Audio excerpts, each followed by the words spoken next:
My boyfriend has beef with his kid's mother and told me I can't come for Christmas but told me to leave the expensive gifts and my dog for his kids. Now I'm thinking the only gift he deserves is a breakup. Posted by you/AnySwimming2309. If you look at my post history, I, 37F, escaped a violent man a while ago and got back with an ex, 40M, who was cold but at least not violent. However, he is lazy and passive, and there was too much family drama. He has 2 kids, 8 and 10. Now, I am back in the drama. He also never told me he loved me, but that is beside the point. His kid's mom has always been awful to me, and he never stands up for me. We broke up when she screamed at me as I came with him to pick up the kids, threw me out, and he didn't say anything. It was literally my first interaction with this woman. There is no history that I know of. I don't recall ever meeting this woman, let's call her Susan, 39F, before I dated Phil, and to my knowledge, I have no mutual friends with her except my hairstylist, who is a nice woman.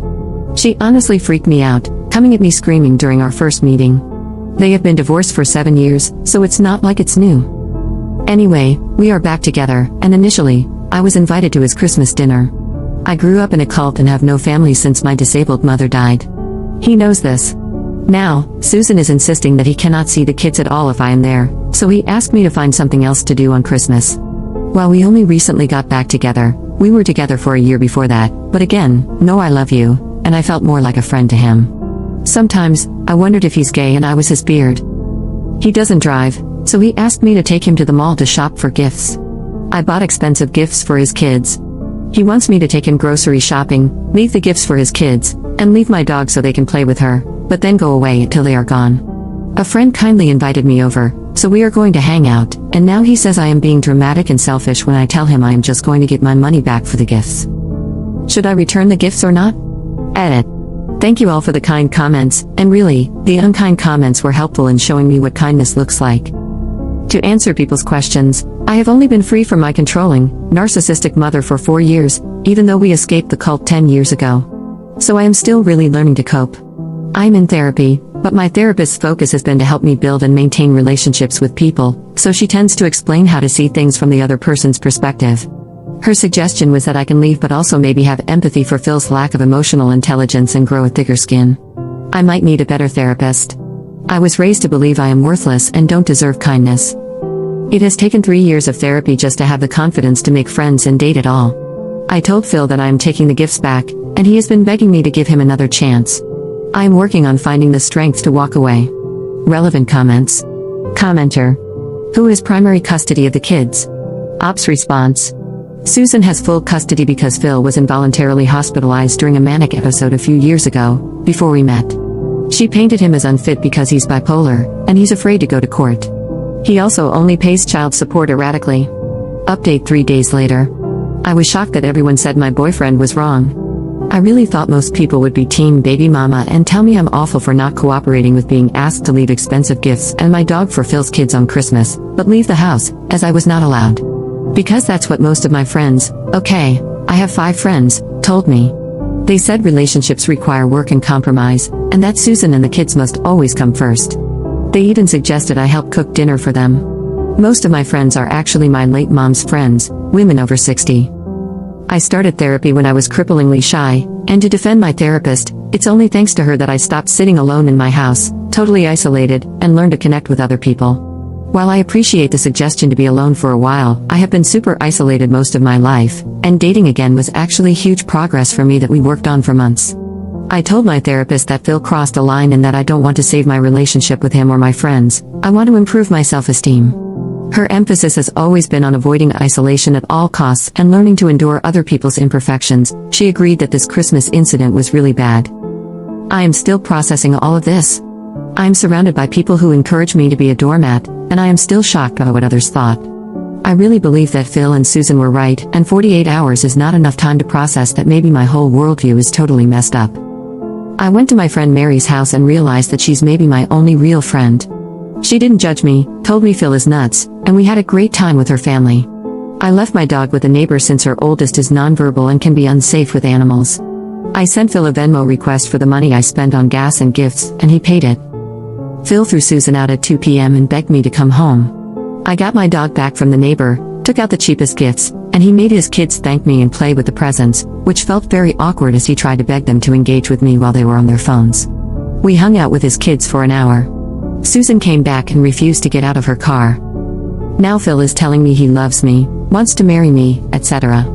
I don't know what to do. I have been reading non-stop about narcissistic abuse these past few days. I am realizing that Phil is just like my mom, and that this is maybe what she did, hoovering. But again, I am fighting to stop being totally isolated, which I was for years after leaving the cult. I had no friends, never dated.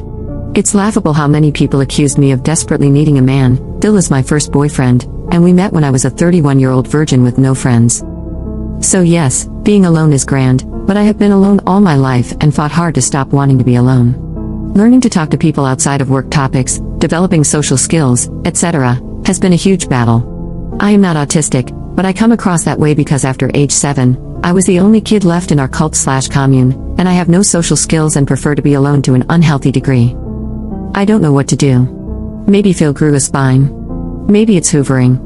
I'm standing up to him, though, and looking for new friends and spending more time with Mary, who said I am always welcome at her house. Second update 1 month later.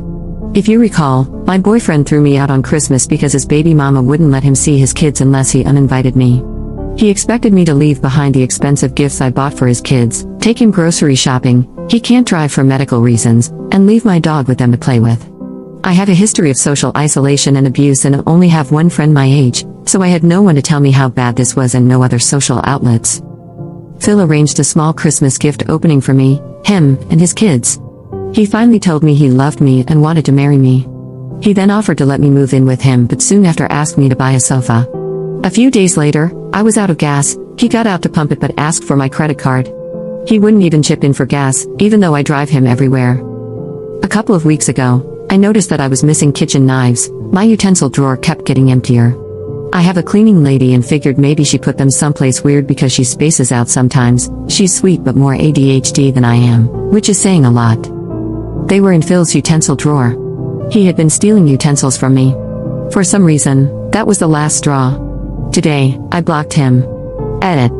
I confronted Phil about the knives when I returned his stuff. He had been taking pot brownies to work and eating them all day and needed my knives to cut them, then forgot to return them. So, on top of everything, he was doing substances at work. He took 1 or 2 each week and doesn't see the big deal.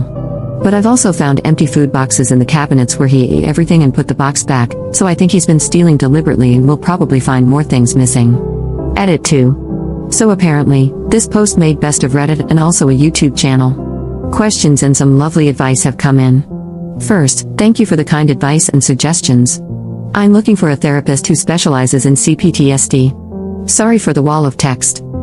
Did I get the knives back?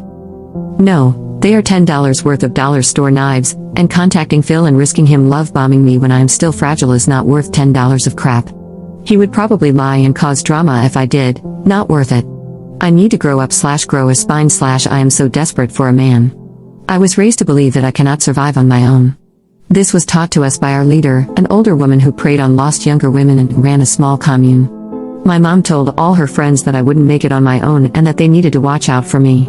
Every day, all my life, I was taught that I literally cannot safely exist independently. This is hard to deprogram when the same people are still in my life. Phil was one of the first people to befriend me and teach me life skills. He's not just any man to me but the person who taught me how public transportation works, how to drive, how services like trash pickup work, introduced me to pop culture, and didn't mock me. Therapist confidence. One comment on r/best of Redditor updates opened my eyes. My therapist, whom I see twice a month because that is all my insurance covers, has no idea how broken my frame of reference is. I didn't, until Reddit pointed it out. She mostly treats people with BPD and tells me I'm catastrophizing and blowing things out of proportion when I complain that my boyfriend is cold or that a friend criticized my party in front of other people. But when I tell her, word for word, blow by blow, what someone actually did that I labeled as rude or cold, she often responds, "That is totally unacceptable." I don't think I have explained to her clearly how bad these people have acted because I didn't realize how bad it was. I thought these were normal problems, so that's how I framed them to her, causing her to think I'm a whiny baby. How broken my frame of reference is. To those harshly judging, I had no exposure to mainstream media and had never been to a movie theater, on the subway, or on a plane until I was 30. People rejected me because I was weird and asked weird questions. So I became very dependent on the few people who first befriended me when I entered the normal world. I really want to thank the people who helped me understand how bad this all is.